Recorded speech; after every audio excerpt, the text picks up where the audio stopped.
നമസ്കാരം. അപ്പോൾ ഒരു പ്രേക്ഷകൻ നിലവിൽ ഒരു കമന്റ് ഇട്ടിരിക്കുന്നതാണ്. ഇന്ത്യൻ 2 എന്ന് പറയുന്ന ഈ ഒരു ചിത്രത്തിൽ കമൽഹാസൻ, ഉലകനായകൻ കമൽഹാസന് പകരം രജനി സാർ ആയിരുന്നെങ്കിൽ ഇത്തിരി ബെറ്റർ ആയിരുന്നു. കമൽഹാസന് പകരം രജനികാന്ത് ആയിരുന്നെങ്കിൽ ഇത്തിരി ബെറ്റർ ആയിരുന്നു. നിങ്ങളുടെ അഭിപ്രായം എന്താണ്? തീർച്ചയായിട്ടും ഉലകനായകൻ കമൽഹാസന്റെ ആദ്യ ഭാഗം കണ്ടപ്പോൾ തന്നെ ഒന്ന് കിടുങ്ങിയിരിക്കുകയാണ് ജനങ്ങൾ മൊത്തം. ഒത്തിരി വർഷങ്ങൾക്ക് മുമ്പ് ഇറങ്ങിയ ഒരു ചിത്രമാണ്. പക്ഷെ ഇപ്പോഴും ആ ഒരു ചിത്രം വീണ്ടും കാണാനുള്ള ശ്രമം നടത്തിക്കൊണ്ടിരിക്കുന്ന കാണുന്നുമുണ്ട്. ഒരിക്കലും രജനീകാന്തിനെയും കമൽഹാസനെയും തമ്മിൽ പരസ്പരം കമ്പയർ ചെയ്ത്, കാരണം തീർച്ചയായിട്ടും കമൽഹാസൻ വേറൊരു തലമാണ്. അതേപോലെ തന്നെ രജനി സാർ അതിനപ്പുറത്തേക്കെന്ന് പറയാൻ പറ്റില്ല, അതും വേറൊരു തലമാണ്. കമൽഹാസൻ സാറായാലും ഒത്തിരി വർഷങ്ങളോളം നമ്മൾ ഒത്തിരി സിനിമകൾ കണ്ട് അദ്ദേഹത്തിന്റെ ആ ഒരു സിനിമകളുടെ റേഞ്ച് നമ്മൾ മനസ്സിലാക്കിയാണ്. തീർച്ചയായിട്ടും നമ്മുടെ ഹൃദയത്തിൽ ആഴത്തിൽ ഇറങ്ങി വന്ന ഓരോ കഥാപാത്രങ്ങളും പല ലെവലുകളിൽ ചെയ്തൊരു വ്യക്തിയാണ് കമൽഹാസൻ എന്ന് പറയുന്ന ആ ഒരു ഉലക നായകൻ എന്ന് തന്നെ പറയാം. തീർച്ചയായിട്ടും ഉലക നായകൻ തന്നെയാണ് അദ്ദേഹം. ഒരു സിനിമയിൽ ഒത്തിരി റോളുകൾ ഒരുമിച്ച് ചെയ്ത ഒരേ ഒരു വ്യക്തി കമൽഹാസൻ സാർ തന്നെ, അതിലൊന്നും പറയാനില്ല. അതേപോലെ തന്നെ രജനി സാറും വേറൊരു തലമാണ്.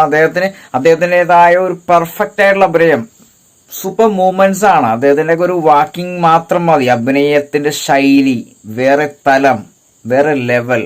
തീർച്ചയായിട്ടും ഈ ശിവാജി ദ ബോസ്, യന്തിരൻ, ഭാഷ, മുത്തു, അങ്ങനെ ഒത്തിരി നല്ല ചിത്രങ്ങളിലൂടെ പ്രേക്ഷക മനസ്സുകൾ കീഴടക്കിയ ഒരു വ്യക്തിയാണ് കമൽഹാസൻ സാറിന്റെ. അതേപോലെ തന്നെ അല്ലെങ്കിലും വേറൊരു തലത്തിലുള്ള ഒരു അഭിനേതാവാണ് രജനീകാന്ത് സാർ. അതുകൊണ്ട് ഇവര് പരസ്പരം കമ്പയർ ചെയ്ത് സംസാരിക്കാൻ ഒരിക്കലും ഞാൻ യോഗ്യനല്ല. ഈ പ്രേക്ഷകരിൽ എങ്ങനെയാണെന്ന് അറിയില്ല. നിങ്ങളുടെ അഭിപ്രായങ്ങൾ കമന്റ് ബോക്സിൽ ഇടുക. തീർച്ചയായിട്ടും നമ്മൾ ആ ഒരു കമന്റ്സിനെതിരെ പ്രതികരിക്കുന്നതായിരിക്കും. എന്തിന് ഇങ്ങനെയുള്ള കമന്റ്സുകൾ എന്നുള്ളൊരു ചോദ്യം എനിക്ക് ചോദിക്കാനുള്ള യോഗ്യതയില്ല. കാരണം പ്രേക്ഷകരാണ്, അവരുടെ അഭിപ്രായമാണ്, എല്ലാവർക്കും അഭിപ്രായ സ്വാതന്ത്ര്യമുണ്ട്.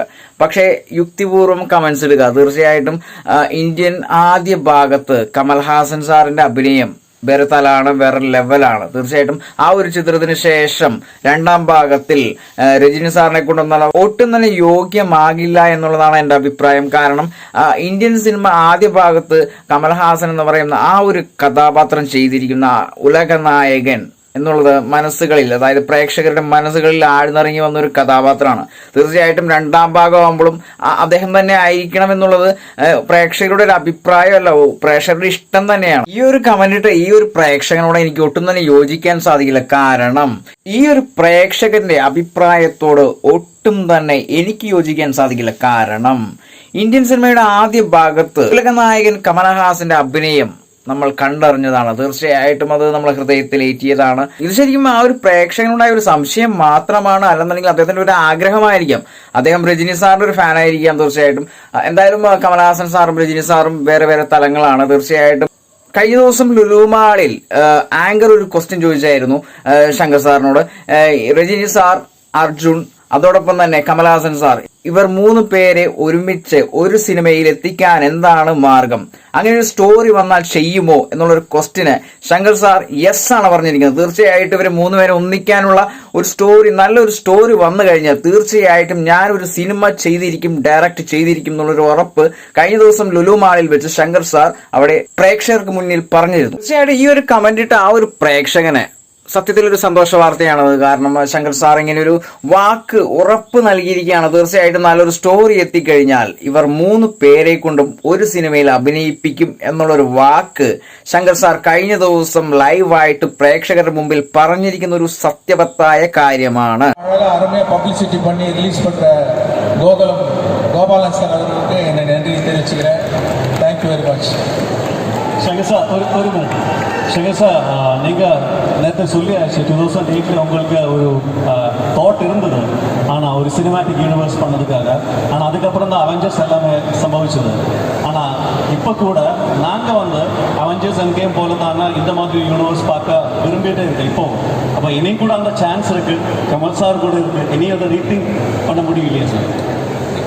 அதான் முதல்ல ஒரு தாட் வந்தது ரோபோ எடுக்கும்போது. இந்தியன் கேரக்டர், சிவாஜி கேரக்டர், அப்புறம் முதல்வன் கேரக்டர், இவங்க 3 பேர் வச்சு ஒரு படம் பண்ணால் எப்படி இருக்குன்னு ஒரு தாட் வந்துச்சு. அதை என் அசிஸ்டன்ட் டேரக்டர்ஸ் சொன்னேன். யாருமே அதை ரியாக்ட் பண்ணல. அந்த மேலே கீழே பார்த்தாங்க, என்ன அது ஏதோ வளர்றாரு அப்படின்ற மாதிரி. டெக்னீஷியன்ஸ்லையும் சொன்னேன், அவங்களும் ஒரு மாதிரி ஸ்மைல் பண்ணிட்டு நவுந்து போயிட்டாங்க. யாரும் ஐடியா இல்லை பொழுது விட்டுட்டேன். ஆனால் அதுக்கப்புறம் ஒரு 2 வருஷம் கழிச்சு தான் அவெஞ்சர்ஸ் வந்தது. அதுக்கப்புறம் நான் அப்புறம் அதை யோசிக்கிறதே விட்டேன். இந்த யூனிவர்ஸ் நல்லா தான் இருக்கும் ஒரு ஆடியன்ஸாக பார்க்கும்போது. ஏன் இன்னும் 2 பேர் இருக்காங்களே, அன்னியன் இருக்காரு.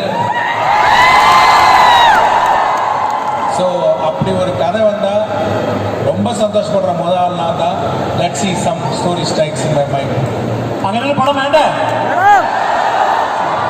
Thank you. Thank you so much Shankar sir.